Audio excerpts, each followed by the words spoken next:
Have you ever met a horse that everyone calls difficult? The one that bites, kicks, refuses to be caught, or won't load into a trailer. The horse that makes experienced trainers shake their heads and say, "That's just how he is." Some horses are born stubborn, but what if I told you that there's no such thing as a difficult horse? What if every so-called problem behavior is actually a form of communication? A horse trying desperately to tell you something that no one is listening to. In today's video, we're going to uncover the real reasons why horses become labeled as difficult. We'll look at pain, fear, confusion, and past trauma. And I'll share a story about a horse named Rebel, who was considered dangerous and untrainable, until someone finally listened to what he was trying to say. If you want to understand the truth behind difficult horse behavior, hit that subscribe button and join Within Horses. Let's stop blaming horses and start understanding them. Here's something most people don't want to hear. When a horse acts out, our first instinct is to correct the behavior. We use stronger bits, harsher training methods, or we simply label the horse as bad and give up. But in almost every case, the horse isn't being difficult. The horse is in pain, scared, or confused, and we're punishing them for trying to communicate. I've worked with dozens of horses that were labeled as problem animals, horses that would rear, bite, or bolt, and in nearly every single case, once we addressed the underlying cause, the behavior disappeared. Not because we dominated the horse or broke its spirit, but because we removed the reason it was acting out in the first place. Let me tell you about Rebel. Rebel was a 7-year-old thoroughbred gelding. He was tall, athletic, and had a reputation. He'd gone through 3 owners in 2 years. Each one gave up on him for the same reasons. He was aggressive in the stall, he bit anyone who tried to groom him, and he absolutely refused to let anyone touch his back or saddle him without a fight. The last owner before I met him had tried everything. Professional trainers, different saddles, medication, even a horse behaviorist. Nothing worked. Rebel was labeled dangerous. The owner was considering putting him down because no one would take him. That's when I got the call. When I first saw Rebel, he was standing in the back corner of his stall, ears pinned, eyes hard. The moment I stepped closer, he lunged at the bars, teeth bared. Everyone told me, "Don't go in there, he'll hurt you." But I didn't see aggression. I saw fear, and I saw pain. I spent the first hour just sitting outside his stall, not trying to touch him, not trying to train him, just observing, watching how he moved, how he shifted his weight, how he flinched when someone walked by. And I noticed something. Every time someone approached from his left side, he reacted more violently. His left eye would widen, his body would tense, and he'd strike out. That was my first clue. Rebel wasn't randomly aggressive. He was protecting something, and it was concentrated on his left side. The next step was a full veterinary exam. I called an equine vet who specialized in sports medicine and lameness. We sedated Rebel lightly, just enough to safely examine him, and we started checking every inch of his body, back, legs, shoulders, neck, and then we found it. Rebel had an old injury in his left shoulder, a deep muscle strain that had never been properly treated. Over time, it had created compensatory pain throughout his back and neck. Every time someone tried to groom him on the left side or place a saddle on his back, they were pressing directly on areas of chronic pain. Rebel wasn't being difficult.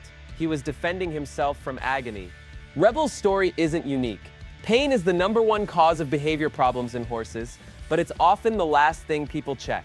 We assume the horse is just being difficult, when in reality, the horse is suffering. Horses are prey animals. In the wild, showing weakness can make you a target for predators. So horses are incredibly good at hiding pain. They'll continue moving, eating, and functioning long after a human would have collapsed. By the time a horse is visibly lame or refusing to work, the pain has usually been building for weeks or even months. Common pain-related behavior problems include refusing to be caught, flinching when touched, pinning ears during grooming, biting, kicking, bucking under saddle, refusing jumps, and bolting. All of these can be signs of physical discomfort. Dental issues, saddle fit problems, hoof imbalances, arthritis, ulcers, muscle strain, the list goes on. Research from veterinary hospitals and equine therapy centers shows that up to 70% of horses labeled as behavioral problems actually have underlying pain issues. 70%. That means the majority of so-called difficult horses aren't difficult at all. They're hurt. Dental pain is especially common and often overlooked. Horses' teeth grow continuously throughout their lives, and they develop sharp points that can cut into the cheeks and tongue. A horse with dental pain may toss its head, resist the bit, refuse to eat properly, or become aggressive when bridled. But instead of checking the teeth, many people just use a stronger bit or more force. Gastric ulcers are another silent cause of behavior change. Studies estimate that up to 90% of performance horses have some degree of ulcers.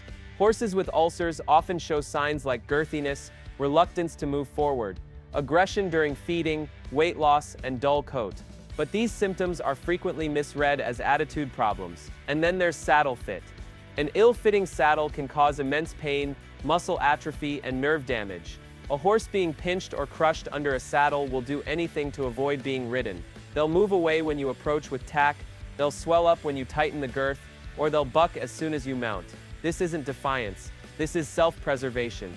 After Rebel's injury was identified, we started a treatment plan: anti-inflammatory medication, physical therapy, rest, and eventually strengthening exercises. It took 3 months, but slowly Rebel began to change. The aggression faded. He stopped lunging at people. He allowed grooming first on his right side, then gradually on his left as the pain decreased. The first time I saddled him without a reaction, I almost cried. This wasn't a different horse. This was the same horse, finally free from pain. But pain isn't the only reason horses are labeled difficult. Fear is just as powerful. And unlike pain, fear can last long after the original threat is gone. Horses have exceptional memory, especially for negative experiences.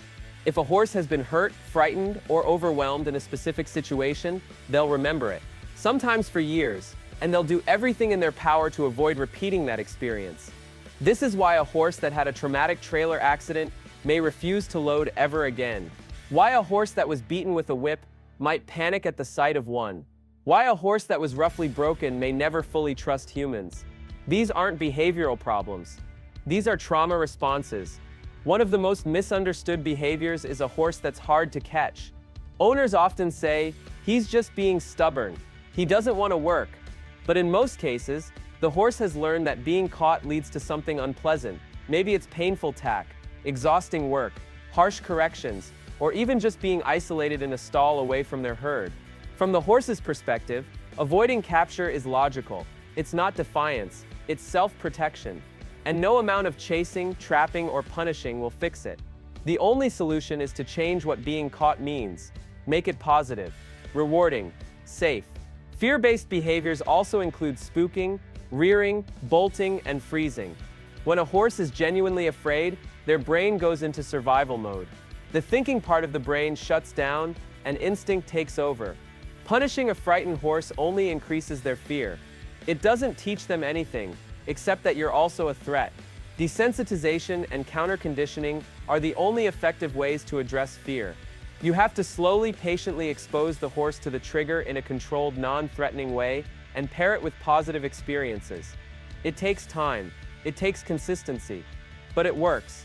Another major cause of difficult behavior is confusion. Horses are incredibly willing to work with humans, but they need clear, consistent communication. If your cues are unclear, inconsistent, or contradictory, the horse doesn't know what you want. And when a horse doesn't understand, they'll either shut down or act out. I've seen riders pull on the reins and kick with their heels at the same time, then get frustrated when the horse tosses its head or refuses to move. The horse isn't being stubborn. The horse is receiving two opposite signals and has no idea which one to follow. Training methods that rely on force, intimidation, or flooding, overwhelming a horse with a fear stimulus until they give up, can create learned helplessness. The horse stops trying to communicate or escape because they've learned nothing they do matters. They appear calm, but internally, they're shut down. This isn't partnership, it's suppression. Here's another truth people don't want to hear. Horses are social animals. They evolved to live in herds, moving constantly, grazing for up to 16 hours a day, and maintaining complex social bonds. But how do most domestic horses live? Alone in a stall, fed twice a day, turned out for an hour if they're lucky. This kind of isolation and confinement goes against every natural instinct a horse has, and it causes stress. Chronic, unrelenting stress. Horses kept in these conditions often develop stereotypies, repetitive behaviors like cribbing, weaving, stall walking, or windsucking. These aren't habits, they're coping mechanisms. The horse is trying to self-soothe in an environment that's fundamentally unnatural for them. Research from animal welfare scientists shows that horses kept in social groups with pasture access have significantly lower stress levels, better overall health, and far fewer behavior problems than horses kept in individual stalls. This doesn't mean every horse needs to live wild, but it does mean we need to consider their social and environmental needs as part of their care. A horse that's bored, lonely, or frustrated will act out. They'll chew wood, kick walls, become aggressive with handlers, or become dangerously explosive when finally allowed to move. This isn't a difficult horse. This is a stressed horse trying to cope with a lifestyle that doesn't meet their needs. Management changes can make an enormous difference, increasing turnout time, providing social interaction with other horses, offering enrichment like slow feed hay nets or toys, and allowing more natural movement can reduce or eliminate many behavior issues without any training at all. Going back to Rebel, once his pain was managed, we also changed his environment. He was moved to a barn with group turnout. He made friends with 2 other geldings. He had access to pasture most of the day, and his whole demeanor shifted. He became calmer, more curious, more willing to engage with people. The aggressive, dangerous horse everyone had given up on turned into a willing, gentle partner, not because we trained him harder, but because we addressed his pain and gave him an environment where he could be a horse. So here's the truth no one tells you. There are no difficult horses. There are only horses in pain, horses in fear, horses who are confused, or horses whose needs aren't being met.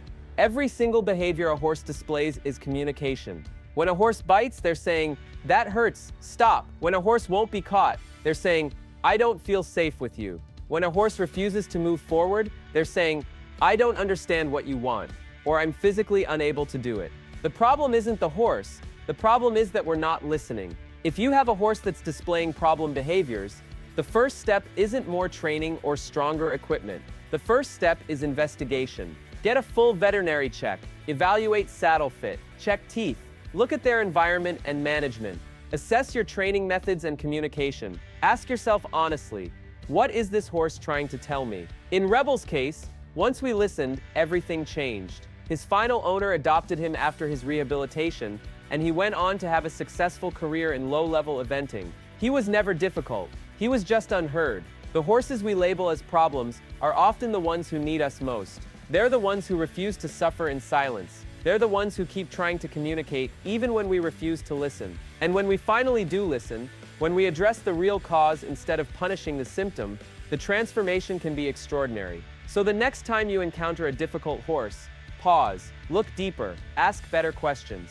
Because I promise you, behind every problem behavior is a horse trying to tell you something important. And when you figure out what that is, you won't just solve a behavior problem, you'll build a relationship based on trust, understanding, and respect. If this video changed how you see difficult horses, give it a like and share it with someone who needs to hear this message. Subscribe to Within Horses for more insights into equine behavior and psychology. And tell me in the comments, have you ever had a horse that was labeled difficult but turned out to have an underlying issue? Thank you for watching. Until next time, listen to your horse. They're always telling you the truth.